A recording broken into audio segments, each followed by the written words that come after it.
ನಾನು MS ಬೆಂಡಿಗಿರಿ ವಕೀಲರು, ಕಿತ್ತೂರು ಕರ್ನಾಟಕ ವೇದಿಕೆಯ ಪ್ರಧಾನ ಕಾರ್ಯದರ್ಶಿ. ಇಂದು ನಾವು ಉತ್ತರ ಕರ್ನಾಟಕ ಅಂದ್ರೆ ಕಿತ್ತೂರು ಕರ್ನಾಟಕದ 8 ಜಿಲ್ಲೆಗಳಲ್ಲಿ ಅಂದಾಜು 37% ಅಲ್ಪಸಂಖ್ಯಾತರಿದ್ದಾರೆ.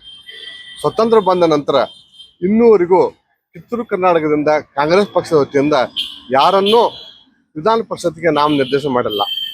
ಈಗ ನಾವು ಅವಕಾಶ ಕಾಲ ಕೂಡಿ ಬಂದಿದೆ. ನಮ್ಮ ಅಲ್ಪಸಂಖ್ಯಾತ ವತಿಯಿಂದ ಕಿತ್ತೂರು ಕರ್ನಾಟಕದ ಪರವಾಗಿ ನಜೀರ್ ಅಹ್ಮದ್ ಶೇಖ್ ಇವರನ್ನ ವಿಧಾನ ಪರಿಷತ್ಗೆ ನಾಮನಿರ್ದೇಶನ ಮಾಡಬೇಕಂತ ನಾವು ಒತ್ತಾಯ ಮಾಡ್ತಾ ಇದ್ದೇವೆ. ನಜೀರ್ ಅಹ್ಮದ್ ಶೇಖ್ ಅವರು ಕಾಂಗ್ರೆಸ್ ಪಕ್ಷದಿಂದ ಬಂದಂಥವ್ರು. ಇವರು ರಾಜ್ಯ ಖಾದರ್ ಸಾಬ್ ಶೇಖ್ ಅಂತ ಹೇಳಿ ಇವರು ಹಿಂದಿನ ಕೊಣ್ಣೂರು ಕ್ಷೇತ್ರದ ಶಾಸಕರು ಹೌದು.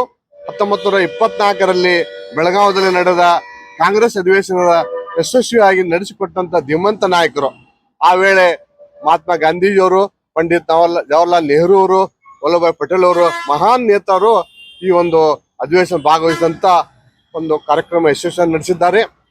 ಇವರು ನಜೀರ್ ಅಹ್ಮದ್ ಶೇಖ್ ಅವ್ರ ಮೊಮ್ಮಗ ಆಗ್ಬೇಕು. ಇವರು ಗೋಕಾಕ್ದಾಗ ತಂಜೀಮ್ ಕಮಿಟಿ ವತಿಯಿಂದ ಅಬು ಕಲಾಂ ಆಜಾದ್ ಜೂನಿಯರ್ ಕಾಲೇಜಿನ ನಿರ್ದೇಶಕರಾಗಿ, ಚೇರ್ಮನ್ ರಾಗಿ ಕರ್ತವ್ಯ ನಿರ್ವಹಿಸ್ಯಾರ. ಅದೇ ರೀತಿ ಹುಬ್ಬಳ್ಳಿಯಲ್ಲಿ HEPU ಕಾಲೇಜಿನ ನಿರ್ದೇಶಕರಾಗಿಯೂ ಸಹ ಕೆಲಸ ಮಾಡಿದ್ದಾರೆ. ಇವರು ಶೈಕ್ಷಣಿಕ ರಂಗದಲ್ಲಿ ಸಾಕಷ್ಟು ಕೆಲಸ ಮಾಡಿದ್ದಾರೆ.